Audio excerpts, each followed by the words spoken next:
प्रत्येक वेळी केसमध्ये नोटीस पाठवणं अजिबात गरजेचं नाही किंवा तसं कुठलंही कायद्याने त्याला बंधन नाही की नोटीस पाठवली तरच केस करता येईल.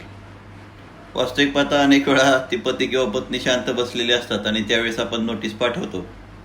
आणि मग मी नेहमी म्हणतो की तुमच्या पत्नीला वकिलाचं घर कोणी दाखवलं? तर मित्रा, तुझ्या नोटीसने दाखवलं. तुझं नोटीस घेऊन ती त्या वकिलांकडे गेली आणि मग त्यांनी त्यांचं कर्तव्य केलं आणि तुझ्यावर 4 केसेस केल्या. त्यांनी त्यांच्या क्लायंटसाठी चांगलं केलं, परंतु हे जागवलं कुणी? हे उठवलं कुणी? त्यामुळं प्रत्येक वेळी नोटीस पाठवून त्या गोष्टीची प्रक्रिया करणं आवश्यक नाही. अशी कुठल्याही कायद्यात म्हटलेलं नाही की नोटीस पाठवूनच त्या गोष्टी करा.